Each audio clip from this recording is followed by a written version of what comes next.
India voice, आपकी सोच, आपकी आवाज। नमस्कार, आप देख रहे हैं इंडिया वॉइस और मैं हूं आपके साथ पुष्पेंद्र चौधरी। बुलेटिन की शुरुआत करेंगे। आज 19वें रोजगार मेले के दौरान प्रधानमंत्री नरेंद्र मोदी ने वीडियो कॉन्फ्रेंस के जरिए 51,000 से अधिक युवाओं को नियुक्ति पत्र प्रदान किए। यह कार्यक्रम देश के 47 अलग अलग स्थानों पर एक साथ आयोजित किया गया।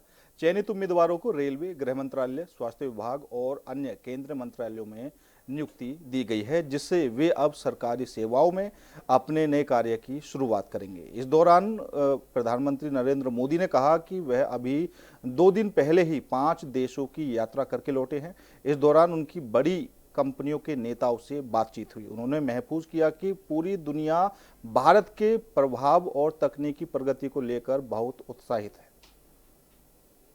करने वाली इंडस्ट्री तैयार करेगी और निश्चित तौर पर भारत के युवाओं की इसमें बहुत बड़ी भूमिका होगी। साथियों,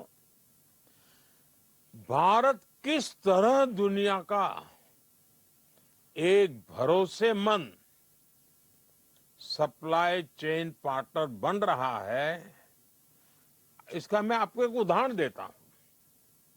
जैसे नेदरलैंड्स की सेमीकंडक्टर कंपनी, आप में से बहुत लोग इस नाम से परिचित होंगे, ASML के साथ भारत की टाटा कंपनी का एग्रीमेंट है।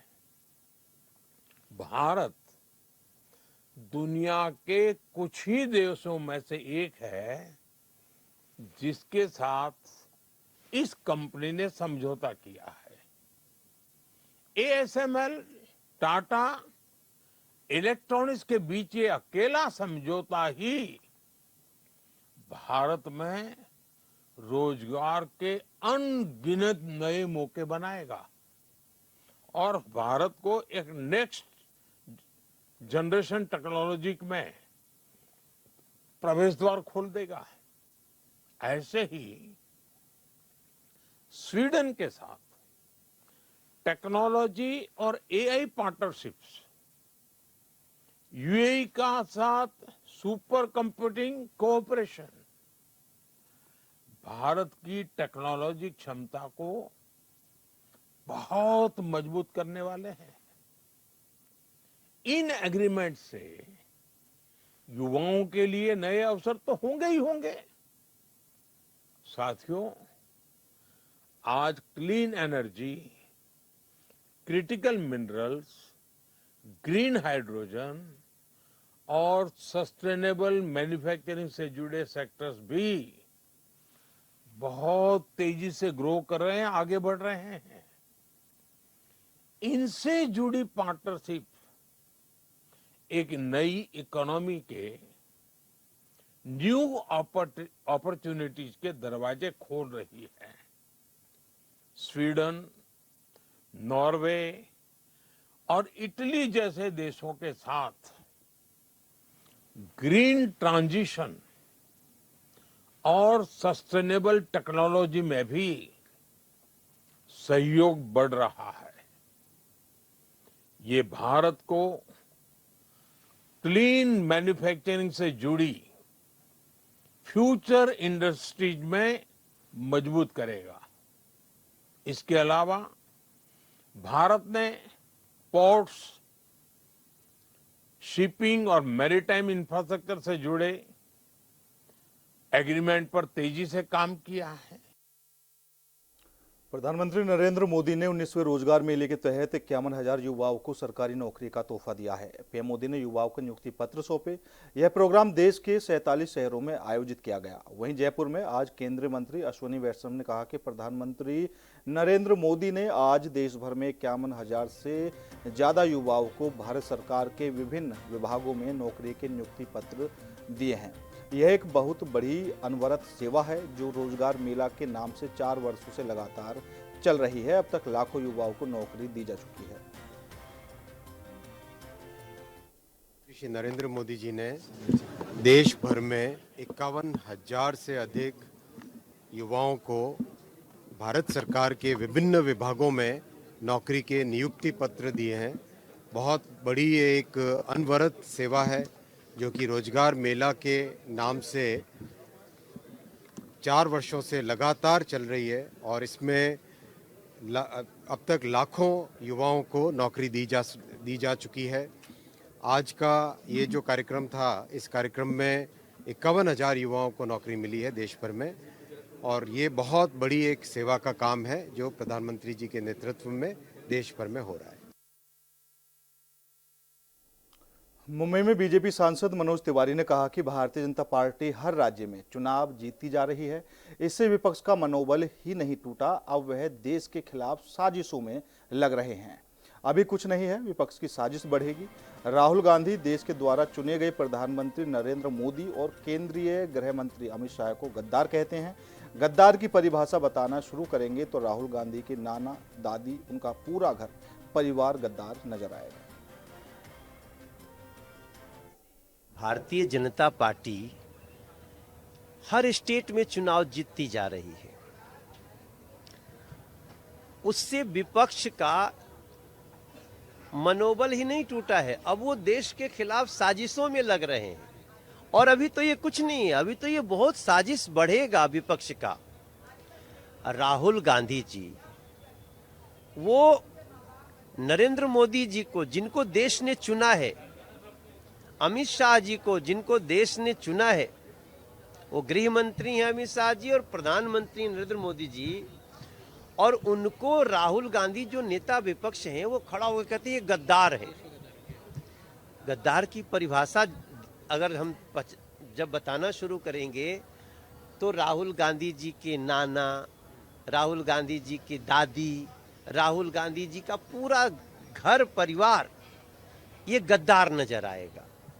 इनके जीजा जी स्वयं राहुल गांधी जी भी उसी गद्दार और देशद्रोही के परिधि में आते हैं परिभाषा। लेकिन हम इसलिए नहीं कह रहे हैं कि हम आइडियोलॉजी की लड़ाई लड़ते हैं, हम कभी बिलो द बेल्ट बात नहीं करते, हम संवैधानिक संस्थाओं की मर्यादा जानते हैं। अब ये देखिए, ये चीफ जस्टिस ऑफ इंडिया पर भी अटैक करते हैं। लखनऊ में कांग्रेस प्रदेश अध्यक्ष अजय राय ने कहा कि जहां भी अत्याचार अन्याय हो रहा है वहां कांग्रेस का एक एक कार्यकर्ता बब्बर शेर बनकर पहुंच रहा है। मैं खुद पहुंच रहा हूं, चाहे वह महोबा की घटना हो। हम सड़क पर उतरकर लड़ रहे हैं, कमरे में बैठकर ही नहीं। राहुल गांधी अभी रायबरेली अमेठी दौरे पर आए। 47-48 डिग्री तापमान में वह घर घर घूम रहे हैं। कमरे में बैठकर नहीं, संगठन सृजन के माध्यम से हमारी जो तैयारी है, हम 403 विधानसभाओं में पूरी ताकत से अपना काम दिखा रहे हैं। पीएम मोदी के खिलाफ अमर्यादित टिप्पणी के वायरल वीडियो पर महोबा में अपने खिलाफ दर्ज हुई एफआईआर को लेकर भी उन्होंने बयान दिया। अब ये कह रहे हैं वही जनता जो आज जनता को बिजली का पैसा अनाप शनाप बिजली के बिल ले रहे हो, पैसे ले रहे हो, और पीएसी डिप्लॉय कर रहे हो सकता है कल बीएसएफ आर्मी डिप्लॉय कर दें, वो भी कर सकते हैं। पर जनता का आप इतना पैसा ले रहे हैं, वो बिजली उनको दीजिए। बिजली आप पूरी तरीके से, जो आज गुजरात की कंपनियों से सारी कमाई कर रहे हैं, आम जनता को बिजली मिलनी चाहिए। और कितना भी फोर्स लगा लेंगे, जनता सड़क पर उतर चुकी है और इसका जवाब इनको मिलेगा। देखिए, मैं इतना ही कहना चाहूँगा कि जो महोबा की जो घटना है वो बहुत ही संवेदनशील मुद्दा है। एक दलित बच्ची के साथ 16 दिन तक लोगों ने रेप किया है। दलित बच्ची महोबा की है और उसको नशीले इंजेक्शन लगाए गए हैं, उसके प्राइवेट पार्ट्स को सिगरेट से जलाया गया है। 16 दिन तक सरकार कहाँ थी? योगी कहाँ सरकार थी? देखिए, मैं तो नहीं कहना चाहूँगा कि जहाँ भी अत्याचार अन्याय हो रहा है वहाँ कांग्रेस का एक कार्यकर्ता बब्बर शेर पहुँच रहा है। लखनऊ में मंत्री ओपी राजभर ने कांग्रेस अध्यक्ष अजय राय द्वारा पीएम मोदी पर की गई अमर्यादित टिप्पणी पर कहा कि राहुल जी उनके नेता हैं, वह राहुल गांधी के चेले हैं। जब गुरु ही इस तरह के बयान दे रहे हैं तो चेला आखिर क्या करेगा? प्राइमरी में पढ़ाने वाला मास्टर मास्टर ही रह जाता है, चेला आईएएस हो जाते हैं, आईपीएस बन जाते हैं। मंत्री ओम प्रकाश राजभर ने यूपी में कई वक्फ संपत्तियों का रजिस्ट्रेशन रद्द होने पर कहा, जो रजिस्ट्रेशन हो रहा है उसमें जो नाम सही है वही नाम चढ़ाया जाएगा। ऐसी भाषाओं की हम घोर निंदा करते हैं। जिनके नेता ही अभद्र बोल रहे हों तो उनके चेला लोगों का तो हाल वही होगा, उनसे भी आगे बढ़ के निकलेंगे। और ये उनकी हताशा और निराशा है। जो बिहार चुनाव हारे लोग, बंगाल हारे, दिल्ली हारे, मध्य प्रदेश हारे, राजस्थान हारे, महाराष्ट्र हारे, हरियाणा हारे, तो लोग परेशान हैं कि हम लोग जनता के बीच में तो जा नहीं रहे हैं। जो रजिस्ट्रेशन हो रहा है उसमें जो नाम सही है वही नाम चढ़ाया जाएगा। किसी दूसरे के नाम से संपत्ति अगर खाली नाम से है तो उसको कैसे मान लिया जाएगा। भाई वो उनके नेता हैं राहुल जी, तो राहुल जी के चेला हैं। तो जब गुरुए जो है इस तरह के बयान दे रहे हैं तो चेला का उससे कम रहे। फिलहाल रुकेंगे छोटे से ब्रेक के लिए। ब्रेक के बाद खबरों का सिलसिला लगातार जारी है।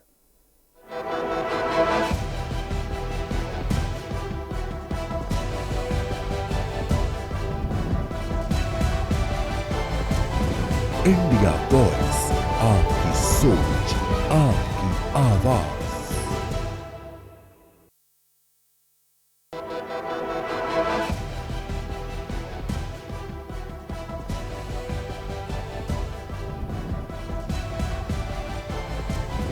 इंडिया वॉइस, आपकी सोच, आपकी आवाज। ब्रेक के बाद एक बार फिर आप सभी का स्वागत है। बढ़ेंगे अगली खबर की ओर। लखनऊ में कांग्रेस के प्रदेश अध्यक्ष अजय राय ने सरकार पर तीखा हमला बोला। उन्होंने कहा कि जहां भी अत्याचार हो रहा है वहां कांग्रेस का कार्यकर्ता पहुंच रहा है।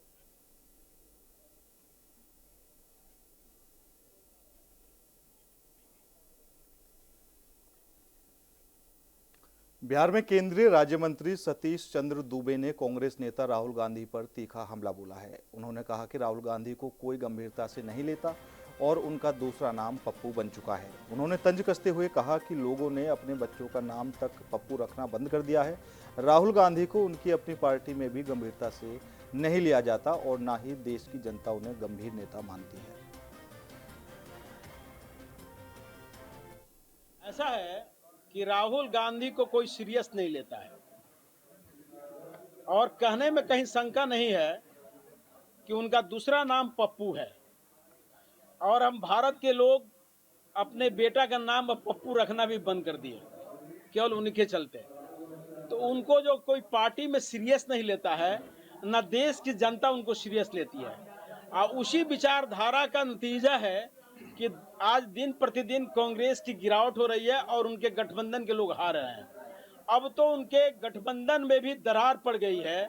गठबंधन में ये लोग साथ रहने की बात तो करता है लेकिन अलग अलग चुनाव भी लड़ता है। जैसे आपने देखा कि पश्चिम बंगाल में कांग्रेस अलग लड़ रही थी, लेफ्ट अलग लड़ रहा था, तृणमूल कांग्रेस अलग लड़ रहा था।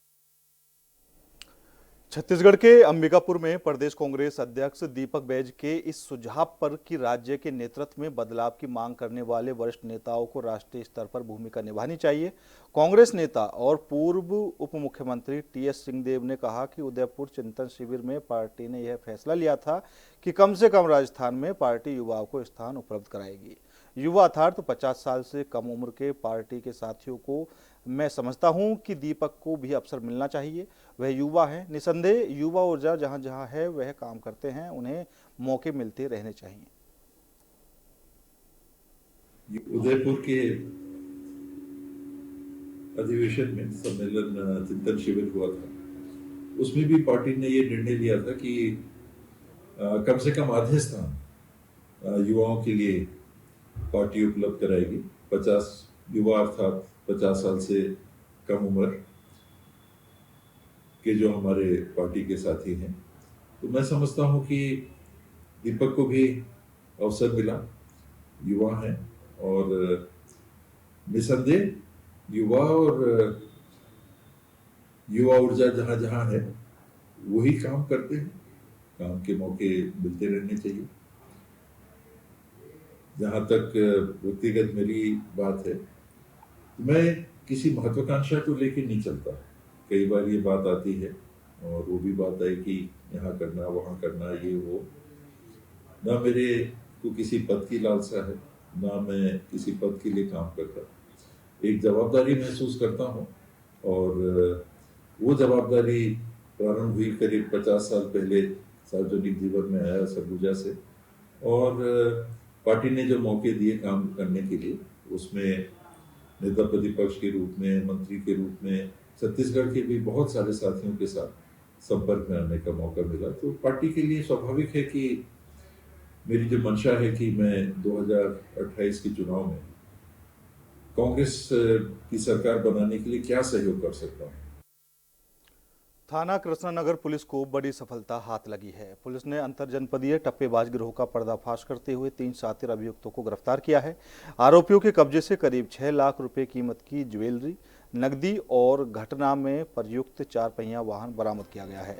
डीसीपी साउथ के निर्देशन में विशेष टीमें गठित की गई थी, जबकि एक टीम को सादे वस्त्रों में भीड़ भाड़ वाले इलाकों में लगाया गया था। पूरे अभियान की निगरानी सहायक पुलिस आयुक्त कृष्णानगर द्वारा की गई। पुलिस टीम ने लगभग 150 सीसीटीवी फुटेज और अन्य इलेक्ट्रॉनिक साक्ष्यों की जांच के बाद आरोपियों तक पहुंचकर उन्हें गिरफ्तार किया।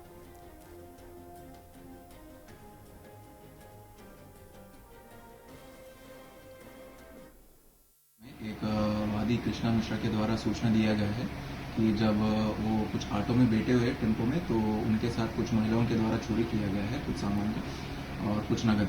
तो तुरंत ही इसमें गंभीरता समझते हुए मुकदमा दर्ज किया गया कृष्णानगर के अंतर्गत। उसके बाद तुरंत ही 22 तारीख को भी 2 अलग अलग जगहों में कृष्णानगर के अंतर्गत ही 2 अलग घटना हुई है।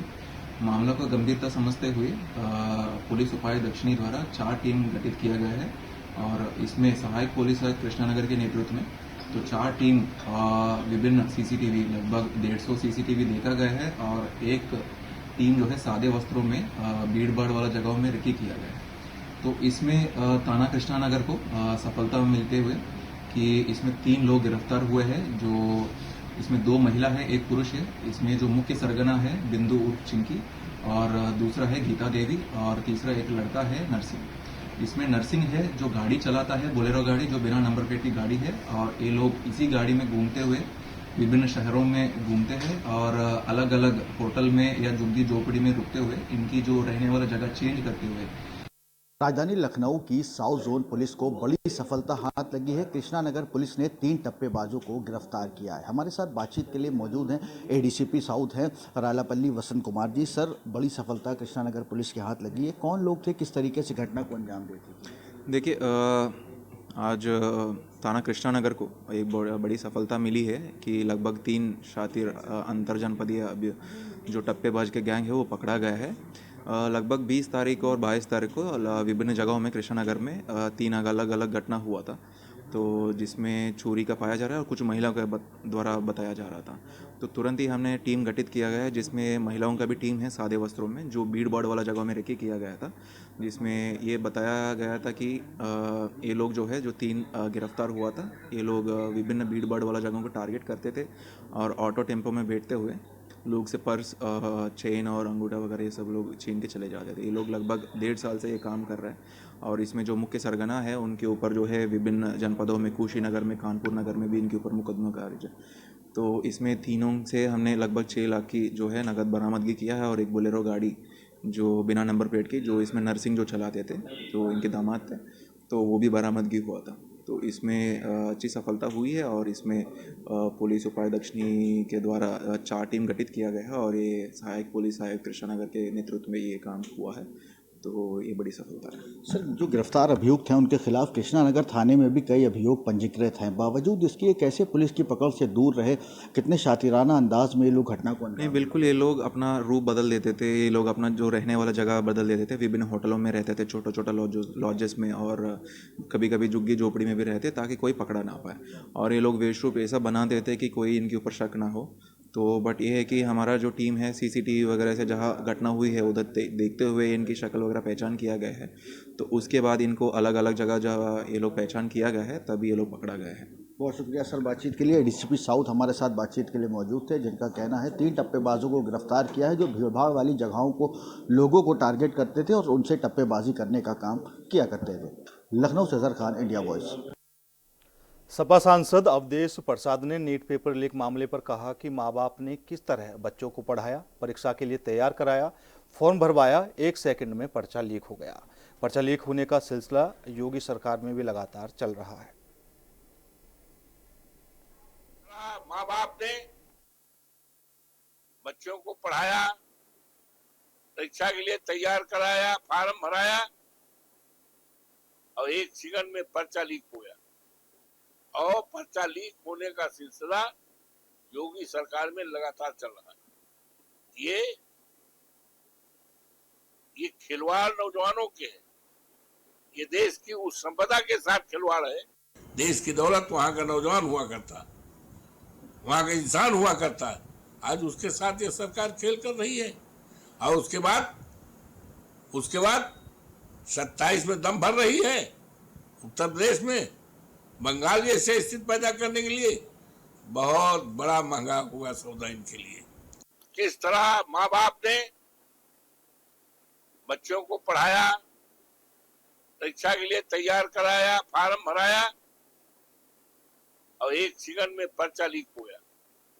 और पर्चा लीक होने का सिलसिला योगी सरकार में लगातार चल रहा है।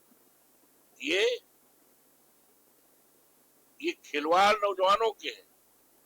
ये देश की उस संपदा के साथ खिलवाड़ है। देश की दौलत वहां का नौजवान हुआ करता, वहां का इंसान हुआ करता, आज उसके साथ ये सरकार खेल कर रही है।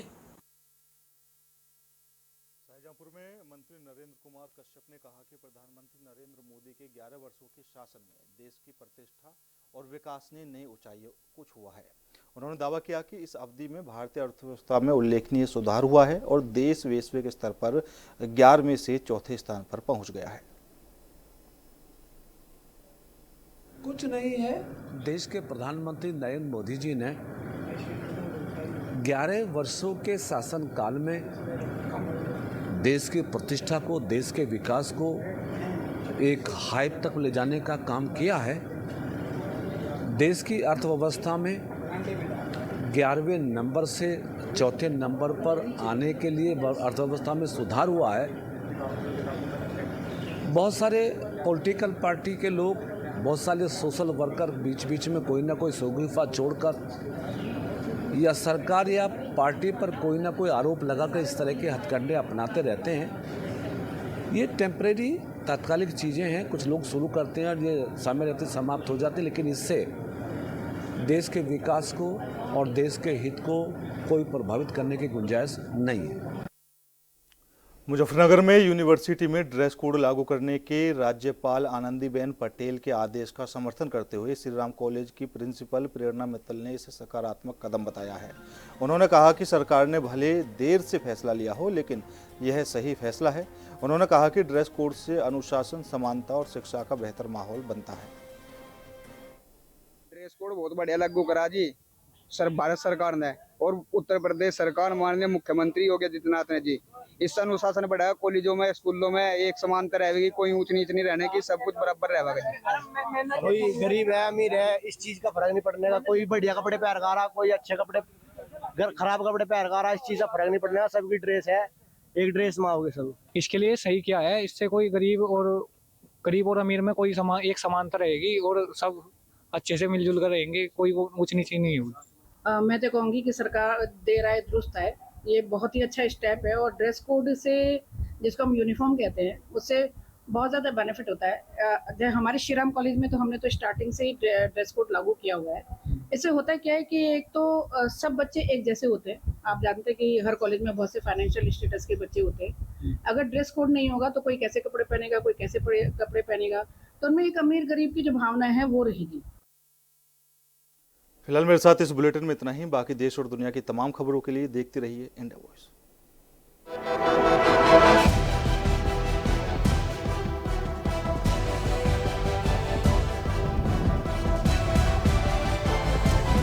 इंडिया वॉइस, आपकी सोच, आपकी आवाज।